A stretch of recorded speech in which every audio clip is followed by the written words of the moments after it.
Hello, welcome to this online program of the American Writers Museum. My name is Allison Sansoni, and I'm the program director for the AWM. We're just going to give everyone a few moments to file into the room here. Thank you all for being here and supporting the past, present, and future of American writing. Tonight's program marks the 100th anniversary of the beginning of modern poetry with the publication of T.S. Eliot's The Wasteland. As author and professor Jed Rasula argues in his new book, What the Thunder Said, its publication was a watershed, marking a before and after. Here to discuss that book and the poem that inspired it, Dr. Rasula is the Helen S. Lanier Distinguished Professor at the University of Georgia. He's the author of 9 scholarly books and 3 poetry collections, and the co-editor of 2 anthologies. His recent books include Destruction Was My Beatrice, Dada and the Unmaking of the 20th Century, and History of a Shiver, The Sublime Impudence of Modernism. We're going to welcome him here. Hello. Hi. Welcome. Thank you for being with us tonight. Well, it's nice to be here. So I wanted to start by asking you, first of all, congratulations on the book's publication. It's out today. And I wanted to start by asking you if you would be willing to read a passage or two for us. Sure. I think the easiest way to get us started is just with a couple paragraphs from the introduction of the book. By the time T.S. Eliot's poem, The Wasteland, entered public domain in the United States in 1998, it had been a staple of higher education for half a century.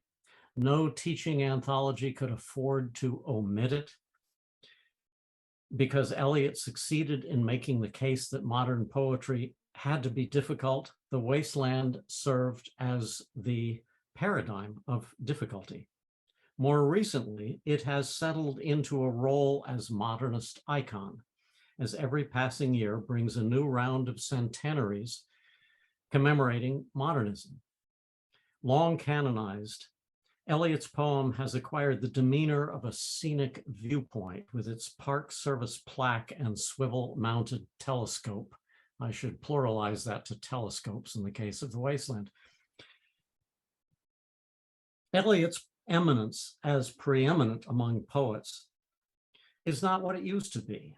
Yet because Eliot is no longer contemporary, his work is unencumbered by the reception accorded it upon publication.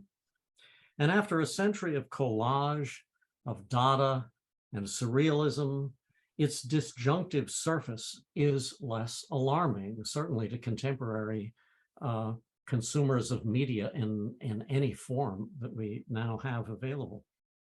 If it initially seemed a response to the late Great War, in its centennial year, this year, the poem's themes of drought and drabness sound immediate and foreboding to a younger generation facing climate disaster and the moral bankruptcy of the political class.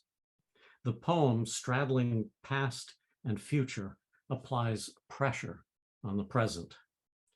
So it's time to consider that in the centenary of its publication, The Wasteland merits recognition not as a poem, there's a mountain of scholarship on that, but as a phenomenon.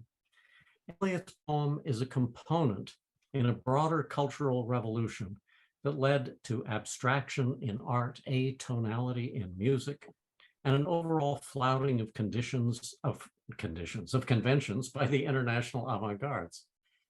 The Wasteland partakes of collage as compositional principle in the arts, and it shares with Marcel Duchamp and others the notion that modernism convened a space in which every artwork could be a conceptual gambit, a wager like a throw of the dice, but in a game for which there's no table and no croupier. After Arthur Rimbaud's adamant exhortation in 1871 that one must be absolutely modern, to the international impact of The Wasteland half a century later, poetry was instrumental in making the modern an ism. But what was it about poetry prompting the thought that it needed to become modern? Was it something about modern life that seemed ripe for poetic treatment? And why poetry? Did poetry possess some symbolic currency unique among the arts? Or was it rather that modernist trends evident in the other arts were felt to be lacking in poetry? Was poetry regressive? Did poetry need a makeover? And why did an art often associated with the adjective timeless feel the need to keep up with the times? So those are the questions that I began to start asking students in seminars a number of years ago that led to the writing of this book. That was actually going to be my first question for you, was what occasioned, other than the centennial, what occasioned your attraction to the wasteland as a topic for this book? Well, my relation to the wasteland goes back. I recently celebrated my 70th birthday, and I discovered the wasteland when I was 15. So I have known the wasteland for the great majority of my life, actually. And I first read the wasteland in Germany, in Frankfurt, Germany, where I was going to high school in 1968. And Frankfurt at that time was still a city that exhibited the ruins of the Second World War. I remember telling people that I knew, like if you took the trolley from the school I was at into the heart of downtown Frankfurt, if you looked on your left at a certain point, you would see a huge pile of rubble. That would be a ruined cathedral that hadn't been cleared off yet, 13 years after the war, and after the war ended. And you could get off at that spot, and then I would give them directions about where else to go. So when I first read The Wasteland in that context, it seemed to me absolutely present, absolutely contemporary. It was not a poem about 1922. It felt to me vividly like a poem of 1968. And other events in 1968 that penetrated that moment of reading The Wasteland were, for instance, a Red Brigade bomb in a department store in downtown Frankfurt, which happened weeks before I bought the Beatles single Hey Jude there at that time. So even the most contemporary events for me, like the Beatles, which I'd been keen on since literally they came to America in early 1964. Those things were somehow conveniently wound into the impact of The Wasteland. So The Wasteland just seemed to be a description of the world that I knew at that moment. And when I started reading it, it begins April is the cruelest month. And then just a couple lines down, it launches into German. And there I was in Frankfurt, Germany. And I thought, oh, this feels natural enough. Well, I'll just keep on with this. So for me, it was probably a very unusual exposure, not one that most people have. It was not an exposure in the classroom. It was not an exposure based on anything other than the fact that I had discovered that Ezra Pound and T.S. Eliot were interesting poets and historical figures, and Eliot was only recently dead and Pound was still alive. And the fact that he was still alive just made me interested in contemporary poetry, which then, occupied much of my time in subsequent decades in editing magazines and writing about living poets. So The Wasteland, for me, was personal and historical at the same time. And I'm really interested in the extent to which that continues to be the experience for people, or whether I really am personally a relic adherent of a very, very old poem that is moving closer to Tennyson than to, so let's say, the present moment. You look at, in your book, you look at the origins of the poem itself. So you look at, the environment out of which it came. You look at, what was happening in poetry, both before and after. And you posit that it's such a stark demarcation between what came before and what came after. So how did Eliot make that leap? How did he make that transition?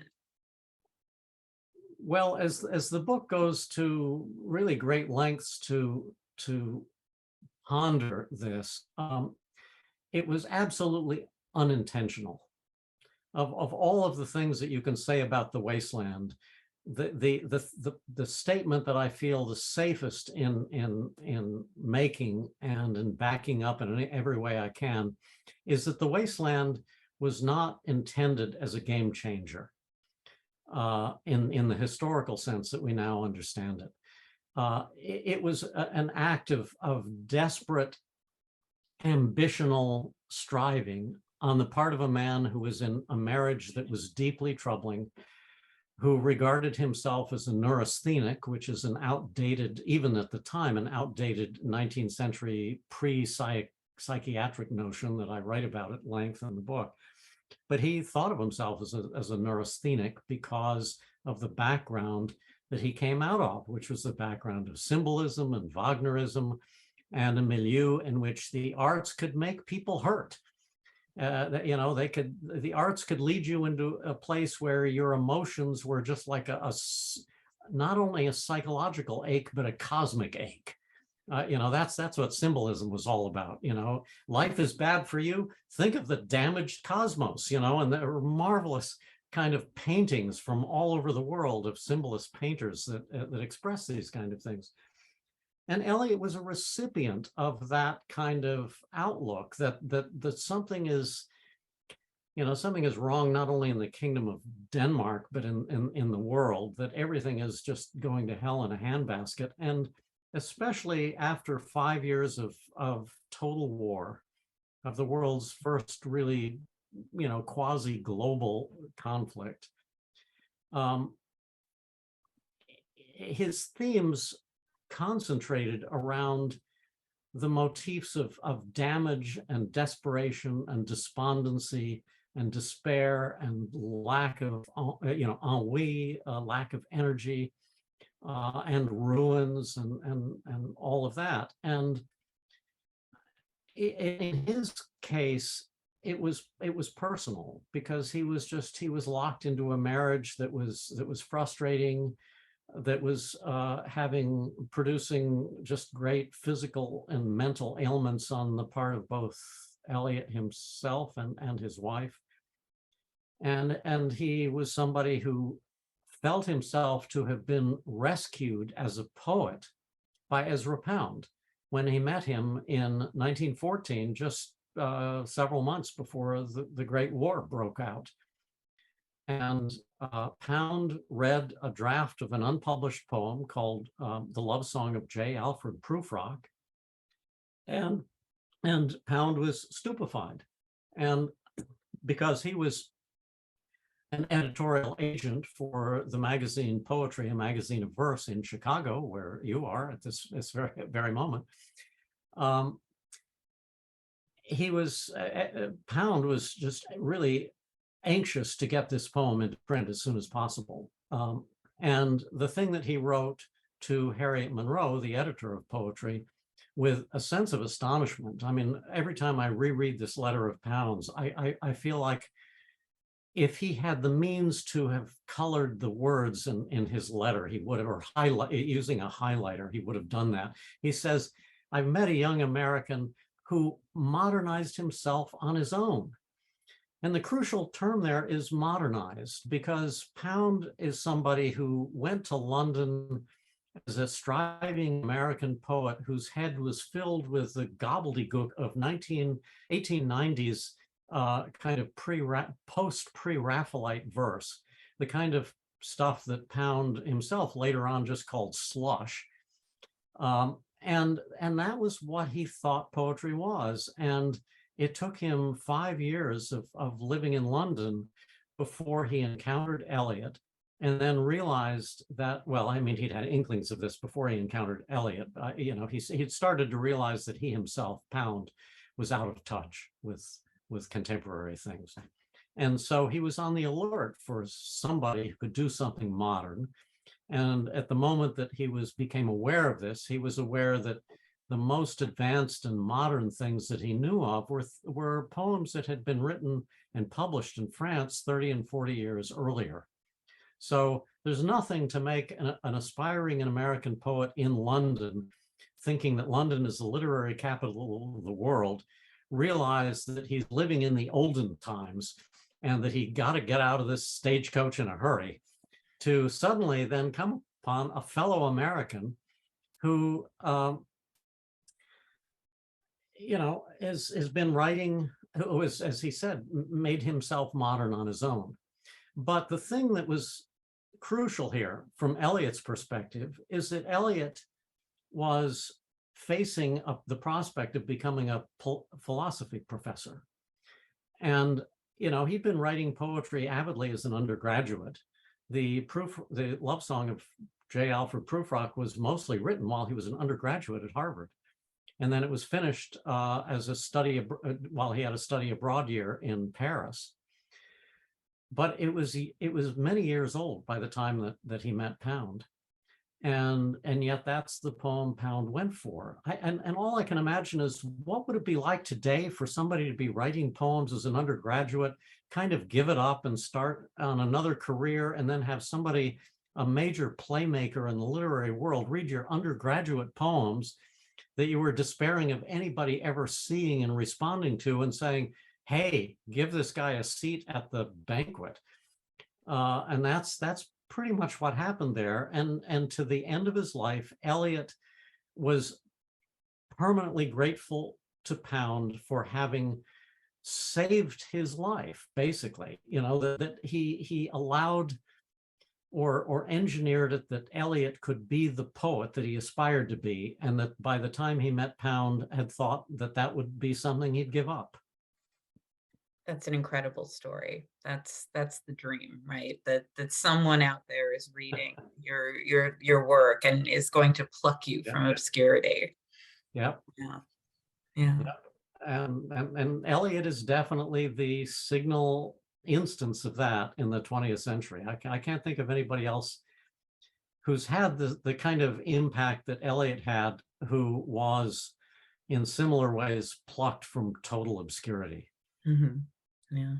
What was the critical reception to the critical, I should say, and the public reception to The Wasteland when it was first published, and how did that initial reception color the influence that it had? Well, to a considerable extent, I have several chapters in my book about the reception, and the thing that I wanted to do was something that I had not seen really anybody do writing about Eliot, which was to place the poem in a truly international context. Mm-hmm. Eliot is the darling of English departments and English professors. And even though I'm an English professor, I have no degrees in English. So, it's just kind of an accidental vocation. And so I've always been interested in the way in which The Wasteland is part of a spectrum of responses to or engagements with modernity in the early decades of the 20th century. And a crucial aspect of this has to do with the background that I spell out in the book of the influence of what became known as Wagnerism. We think of the 20th century as being or the early 20th century at least, is sort of the kingdom of the isms. There are all the isms there. There's futurism, and there's Dada, and there's surrealism, and there's, one after another. They just come pouring out of the mouths of the malcontents from the artistic, avant-garde. And I think that the foundational ism of all isms was Wagnerism, centered around the musical dramas of Richard Wagner. And Wagnerism became a cult. It was a cult. Now, when we look, there's nothing really that I would thank Trump for in general, except for reminding us of the fact that there was a Trumpism that preceded Trump, and that was Wagnerism. And I'm not talking about the political spectrum, but the cultural impact. That is something that you were either absolutely for it or absolutely against it. And that was the way Wagnerism appeared in the later decades of the 19th century. And Wagnerism, in terms of how it got to Eliot, it was through symbolism and French symbolism, and all the French symbolist poets were contributors to La Revue Wagnerienne, the Wagnerian review that was edited by an author who created the stream of consciousness technique that James Joyce later adopted, Edouard Dujardin. And so Eliot was very, aware of French symbolism, and he literally kind of learned his way of behavior as a poet from the work of Jules Laforgue, who was one of those poets. And they were all Wagnerians. They were all people who approached the notion that poetry was a form of, let's say, intense spiritual or cognitive exchange between minds that happened almost supernaturally. So it was no longer a matter of writing a poem that sounded like it might just as easily have been written in prose. No longer writing poems that sounded like op-eds for a newspaper, or theoretical tracts or manifestos or anything like that, but writing poems that were so effusive in a way that you couldn't say what they were about, but you knew that you would experience something.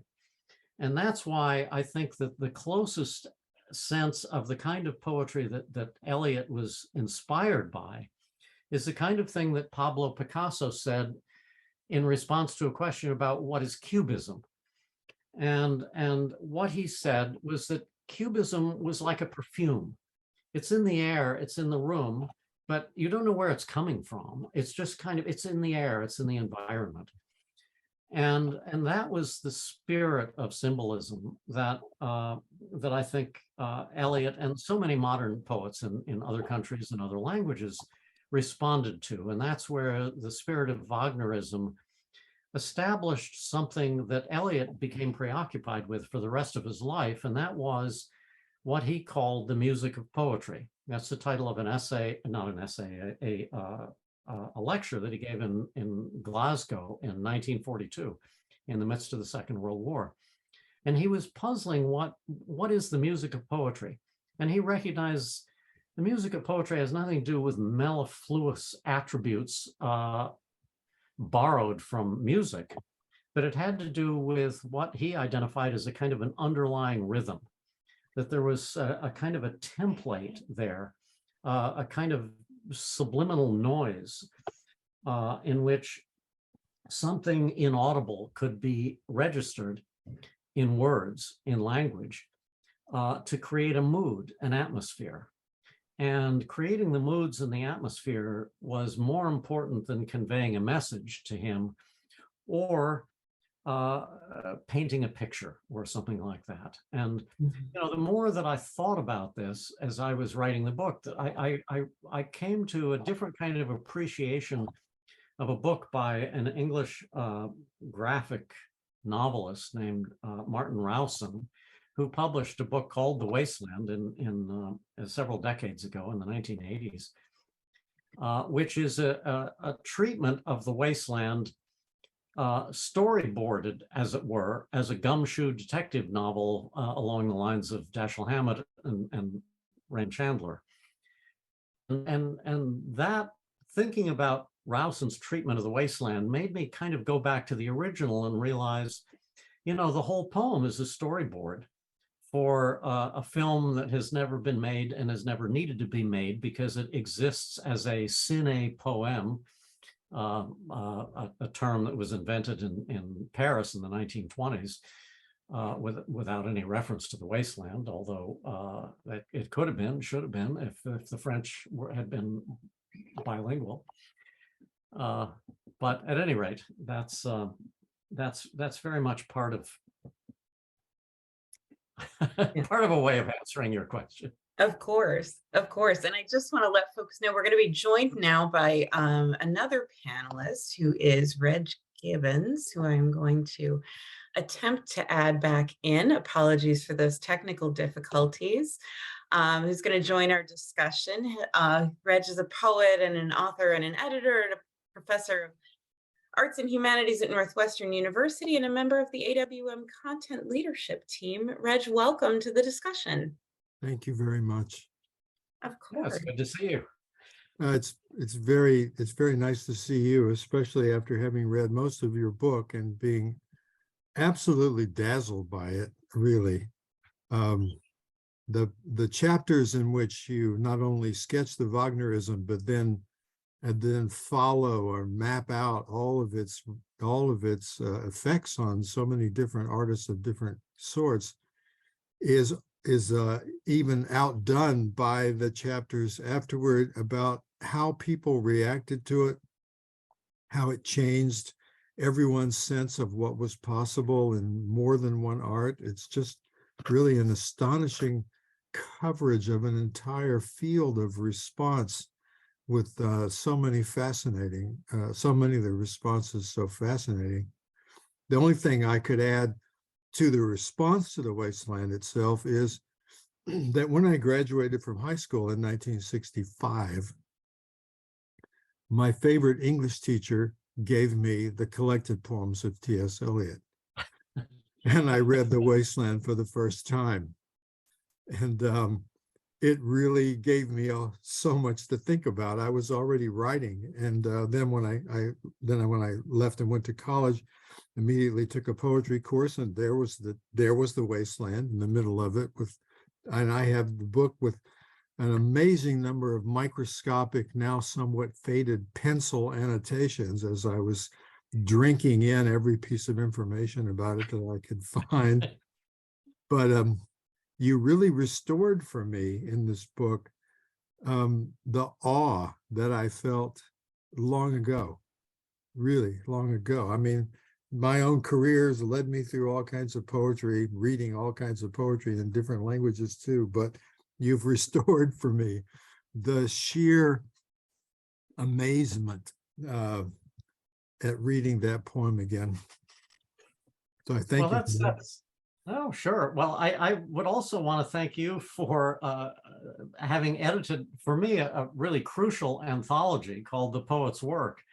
Sometime in the 70s, which remains, as far as I know, the only thing in English that is a real anthology of poetics by poets from different languages and different poetic traditions.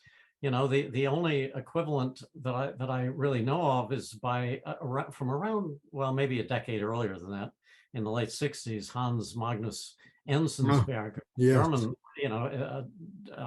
the Museum of Poetry, Yeah, which includes not just the poetics, but as I recall, actual poems. So it's kind of an anthology in a way. But I'm astonished at this point that we're talking about. Well, let's see. I think your book was published in 1979, which is when my younger daughter was born.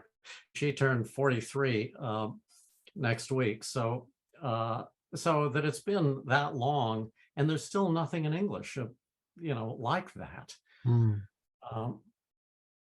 Anyway, that is very much the milieu in which I always experienced the wasteland, and why I wanted to make a point of presenting some of the earlier translators of the wasteland. I know of no comparable experience of a major literary work, let alone a poem, but just anything written at all that immediately has translators of the caliber of the scholars and poets that translated the wasteland. The great German humanist scholar Ernst Robert Curtius, yes, the Italian humanist scholar Mario Praz, Angel Flores, and translating into Spanish, and then the future Nobel Prize winning poets like George Seferis in Greek, and Czesław Miłosz in Polish. And then, it just goes on and on. I mean, there has been no literary event that has been instantly international in that way. I mean, there are a lot of books that get published and get translated into a lot of languages, and they're, the publishers make a splash out of it and they become news items. But then, 5 years later, people are wondering who's that, and has anybody read it? The Wasteland is different. It is, and our times are different, and nothing will last more than 5 years again, I think. But yeah, I also want to add one other thing, which is in addition to all those brilliant translators, and it was fascinating to see how many you had found and how many you listed and even quote them. The Spanish poet Luis Cernuda in Castilian Spanish, who was born in 02, died in 63, was the poet who superseded Lorca as the greatest influence within Spanish poetry in the mid 20th century. And that was partly because he was the only great poet in Spain who read Eliot and who read Yeats. And he was the one who absorbed not just the music of the Wasteland, but he saw in the Wasteland that it was not only permissible and not only interesting, but necessary to sort of image the underside of daily life and the hardships and the frustrations. And I mean, the young clerk carbuncular and those scenes, that was right up Cernuda's, alley. He sees that and then wrote poems about Spain, which had that kind of sandpaper realism, right. And I happened to read him because in graduate school I went to Spain on a Fulbright, and one of my former professors as an undergrad had said, why don't you translate Cernuda? And I did. I ended up, that was my first book, and it was through Cernuda that I learned more about Eliot in a way, poetically. It was just it's just really interesting. I'm so glad you pointed that out, because I when I started studying Spanish in 1973 or 74, I came across Cernuda, and this is before your translations. So there really weren't any translations that I had.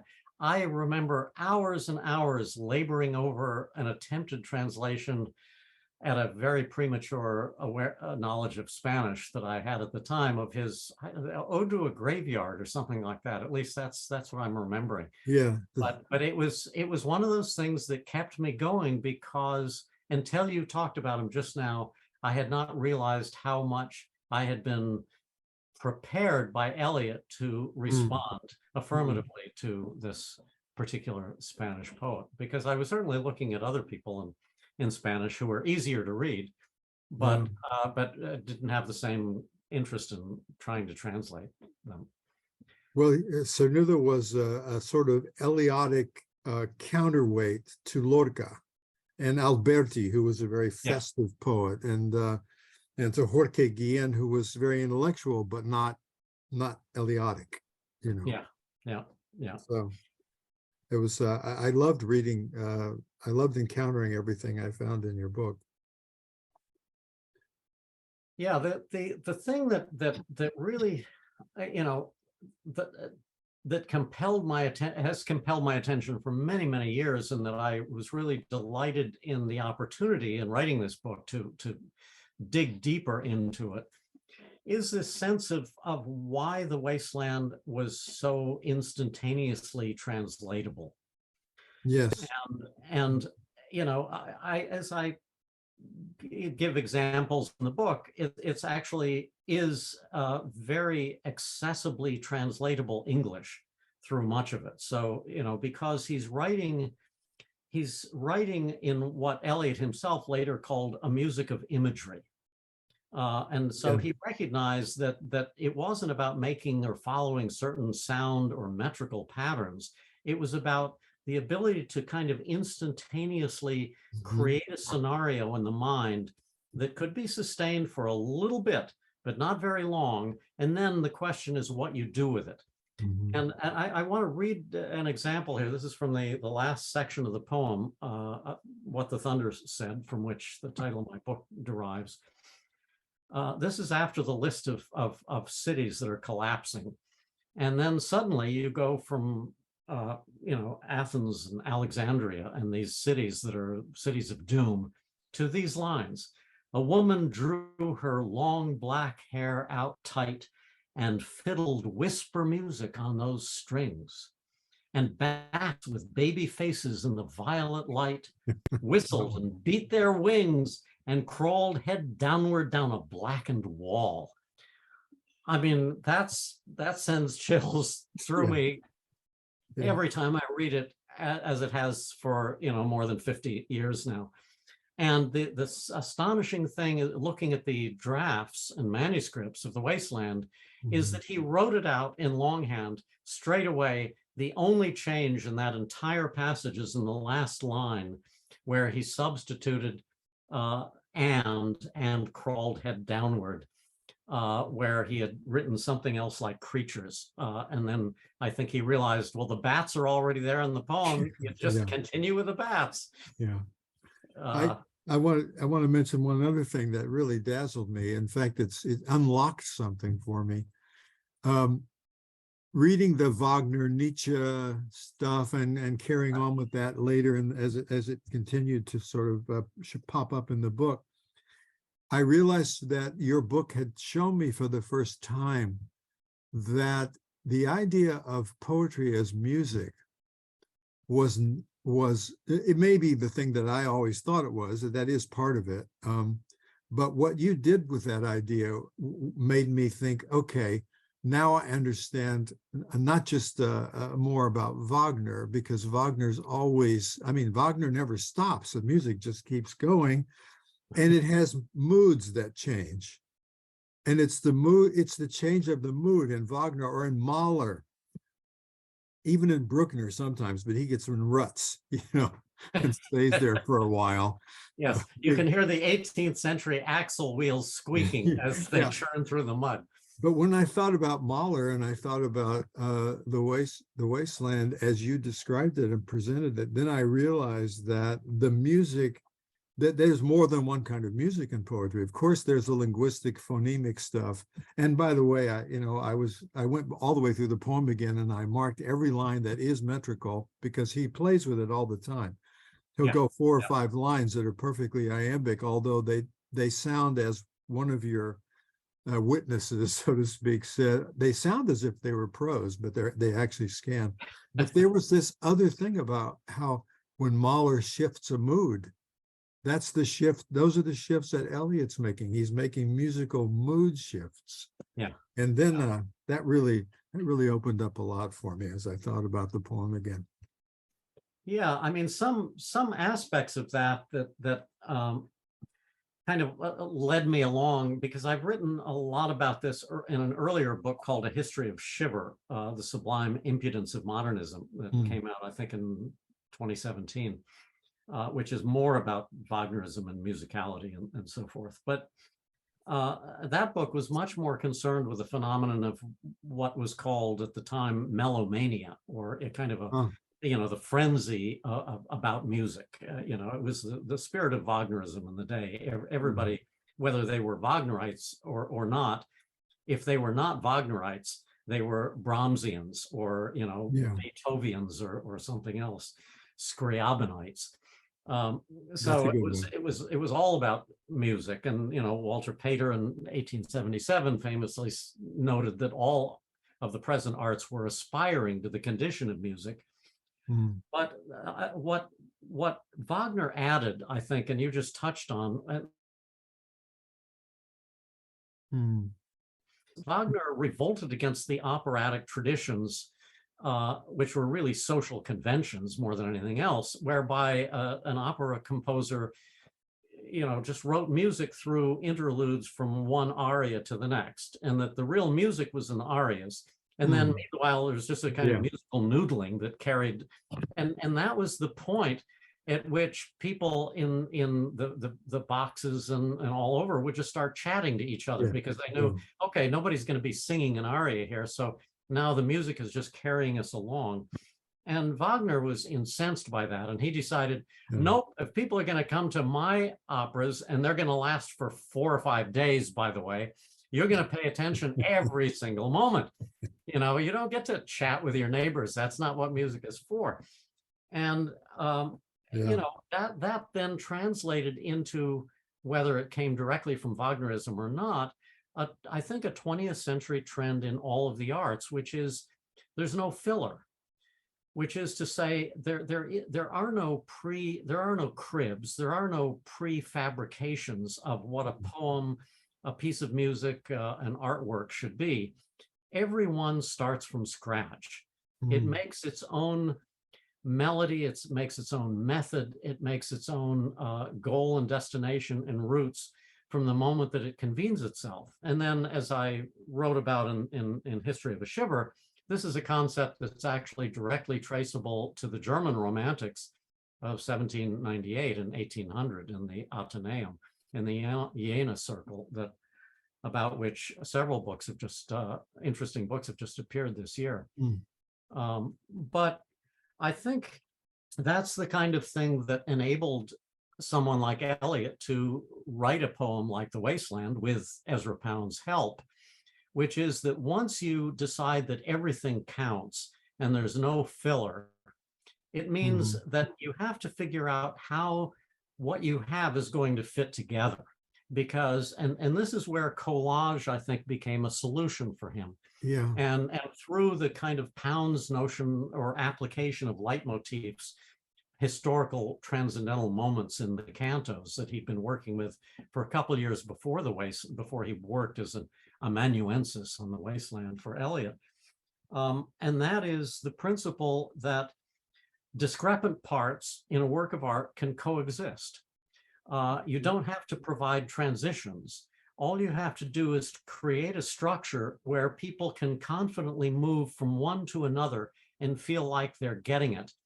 And this was, I think, something that coincided remarkably well and effectively with the rise of cinema. Because cinema was a new art medium, an absolutely new one that had no precedent. So everyone, the first viewers and the first makers, all had to figure out what they were seeing and how to make it work as an aesthetic experience. And that, I think, was very much reinforced the sense that Eliot had and Pound had, that we already have modern art. It's called the cinema. So poetry should be a modern art too. Well, when you got to when you introduced the idea of the collage and carried that on for quite a while, I was waiting with bated breath for you to get to montage.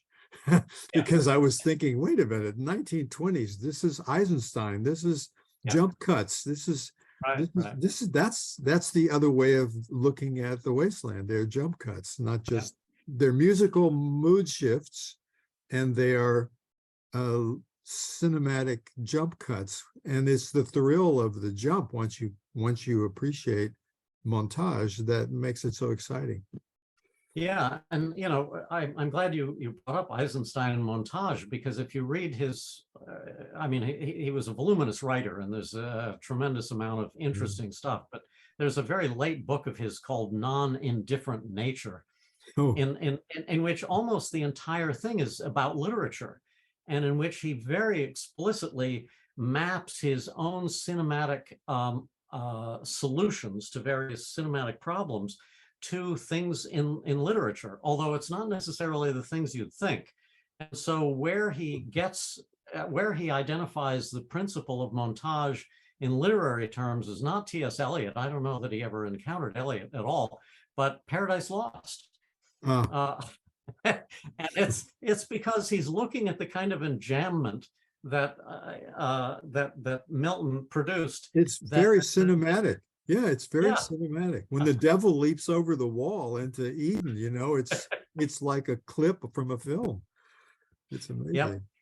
Yeah. And the only thing that you could say that's non-cinematic, maybe about Paradise Lost, is that you can just kind of hear the gears rolling in the machine as it's moving the events forward in a sprocketed manner, to use the cinematic terminology. But yes, Yeah. Eisenstein recognized that poets had long prefigured cinematic possibilities. Mhm.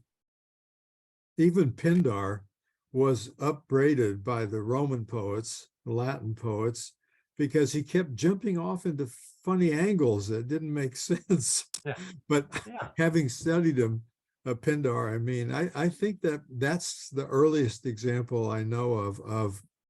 You can call it collage, you can call it montage, you can call it the jump cut, you could call it the musical shift, but the poetic powers of association just invite that, Yeah. And I was talking a little bit about this, I think, before you came on. I'm not sure.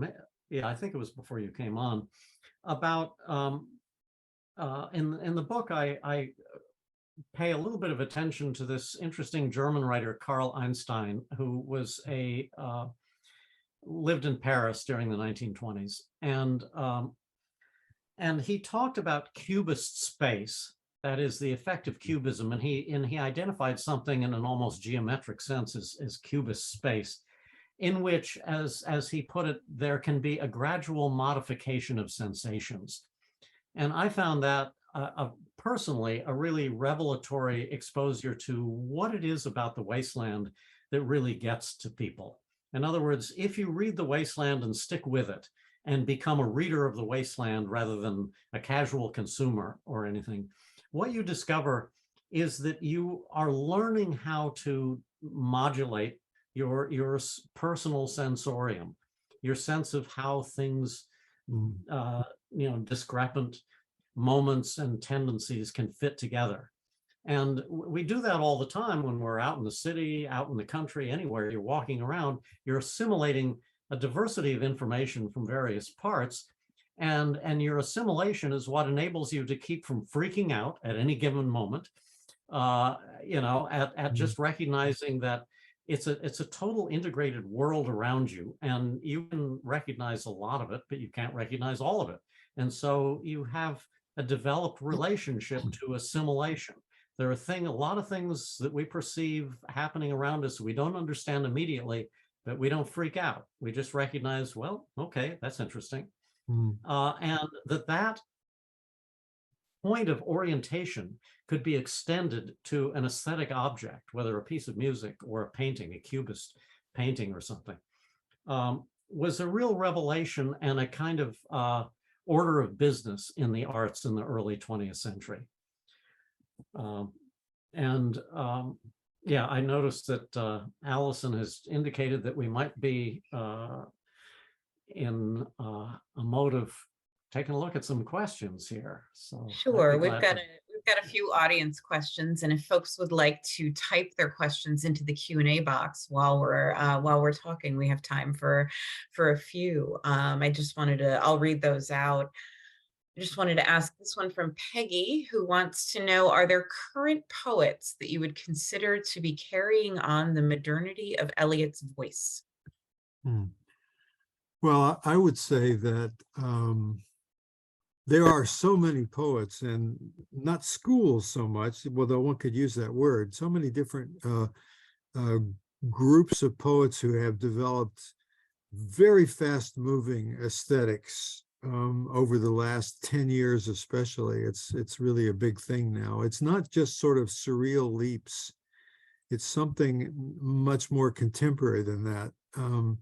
It isn't, it can be jokey, it can be tragic, but there is a legacy from the wasteland, though it may be unconscious in many young poets because they may not have ever found the wasteland as interesting as perhaps older readers do, I don't know, or poets who were formed in a somewhat earlier poetic culture like me.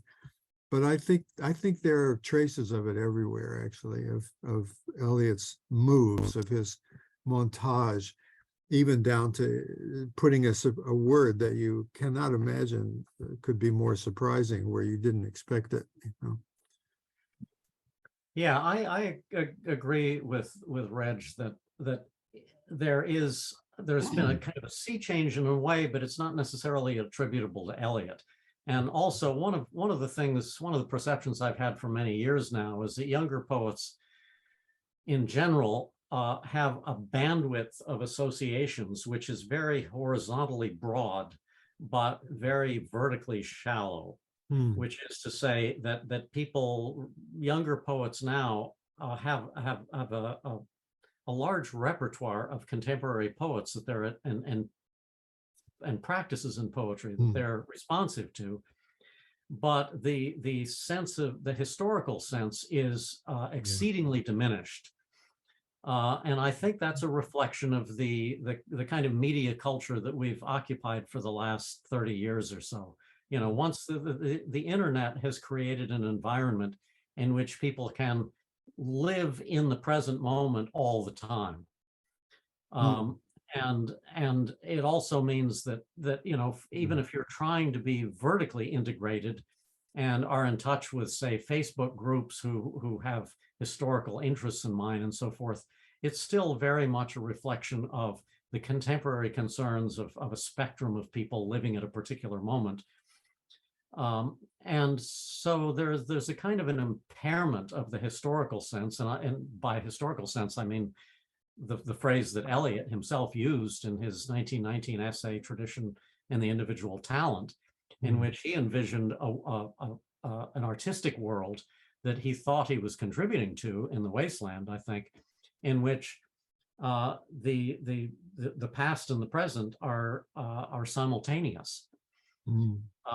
And I don't think that's a sense or a sensibility that's really available anymore. You know, you have to do a lot of hard work to be a genealogist of historical sensibilities. You know, I feel like I was born into that culture, and so it was very easy for me to assimilate.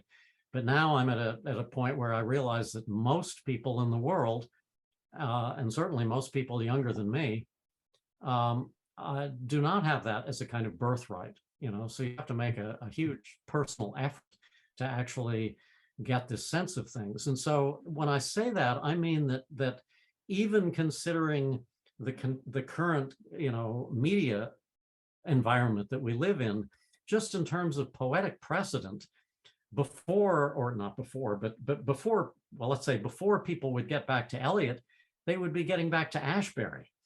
And even Ashbery is now such an historical reference that I come across a lot of people who, you know, only sense of Ashbery is something that they read in the New Yorker in Ashbery's final years. So no sense of like this extraordinary career that preceded it with a lot of very different things. But what Ashbery gradually did through his prevailing influence in his later decades was to accustom people to the idea or the experience of the non sequitur in poems. That's true. Of course, a non sequitur is different than montage or collage. Yeah. Is there another question? There is one more, and I'm afraid that's all we're going to have time for. We had a question from Carolyn who wanted to know which French poets would you consider were ahead of English poets in terms of modern verse at the time that Pound had said that Eliot had modernized himself. Well, that's in the book. But it's certainly in the book. Jed can summarize. Yeah. And it was in Eliot's mind. You know, Eliot, as I said earlier, kind of got his chops from reading Jules Laforgue, who was capable of writing lines like "Eternity, give us your papers," you know, which is really one of the great lines of French symbolism. But French symbolism, while if you get into the depths of it, you get a lot of you know, you get a lot of kind of sludge of the same sort, but of the salient figures, Stéphane Mallarmé and Arthur Rimbaud and Jules Laforgue and a few others, they are absolutely incomparable poets who don't write anything like each other. Paul Verlaine, another one. But what they all share is this sense that I referred to earlier, that they had to make their own world, and they had to make a poetry that matched the world that they were intent on making or recognizing.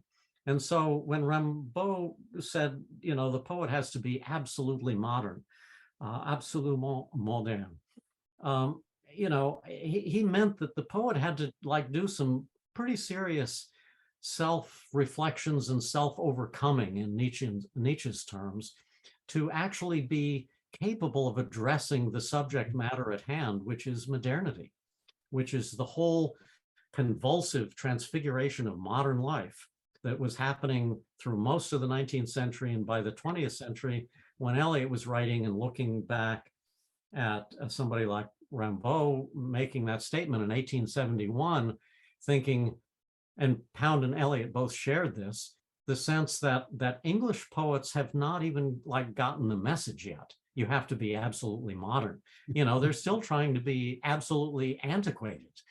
And this is an embarrassment. We can't go to English poetry for any models or incentives.